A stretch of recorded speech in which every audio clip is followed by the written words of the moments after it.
കരിപ്പൂർ വഴിയുള്ള ഹജ്ജ് തീർത്ഥാടകർക്ക് ഇരുട്ടടി.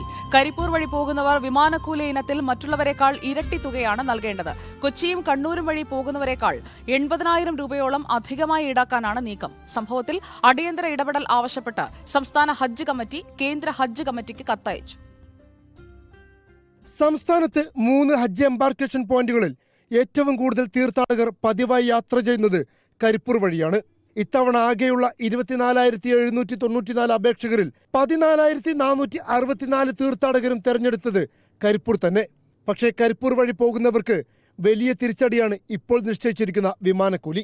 കൊച്ചിയും കണ്ണൂരും വഴി പോകുന്നവർ 86,000 രൂപ നൽകുമ്പോൾ കരിപ്പൂർ വിമാനത്താവളം വഴി പോകുന്നവർ നൽകേണ്ടത് 1,65,000 രൂപ, അഥവാ 80,000 രൂപയോളം അധികം നൽകേണ്ട അവസ്ഥ. മറ്റ് വിമാനത്താവളങ്ങളിൽ നിന്ന് യാത്ര ചെയ്യുന്നവരുടെ സമാനമായ ഒരവസ്ഥ കരിപ്പൂരിൽ നിന്നുള്ളവർക്കും ലഭ്യമാക്കണം. അതിനനുസരിച്ചുള്ള റേറ്റ് അവരിൽ നിന്നും ഈടാക്കാൻ പാടുള്ളൂ. ആ രീതിയിൽ തീരുമാനം ഉണ്ടാക്കണം. വേണ്ടി വന്ന റീടെൻഡറിംഗ് കൊടുത്തിട്ടോ മറ്റു രീതിയിലോ അതിനുള്ളതായ പരിഹാരം കണ്ടെത്തണം. കണ്ണൂരും കൊച്ചിയും സൗദി എയർലൈൻസും കരിപ്പൂരിൽ എയർ ഇന്ത്യയുമാണ് ഹജ്ജ് യാത്രയ്ക്ക് കരാർ എടുത്തിരിക്കുന്നത്. വലിയ വിമാനങ്ങൾക്ക് കരിപ്പൂർ വഴി സർവീസ് നടത്താൻ അനുമതി ലഭിക്കാത്തതാണ് പ്രതിസന്ധിക്ക് കാരണമെന്നാണ് പറയുന്നത്.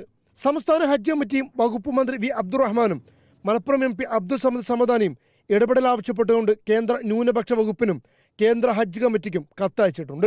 ഒരു കുടുംബത്തിൽ നിന്ന് തന്നെ 3-4 പേർ ചേർന്നാണ് പലപ്പോഴും ഹജ്ജ് യാത്രയ്ക്കൊരുങ്ങുക. കരിപ്പൂർ വഴിയാണ് പോകുന്നതെങ്കിൽ ഇത്തവണ അവരെ കാത്തിരിക്കുന്നത് ലക്ഷങ്ങളുടെ സാമ്പത്തിക ബാധ്യതയാണ്. ദീർഘനാളായി അവർ കണ്ട ഹജ്ജ് യാത്ര എന്ന സ്വപ്നത്തിനാണ് അവസാന നിമിഷം തിരിച്ചടിയാകുന്നതും.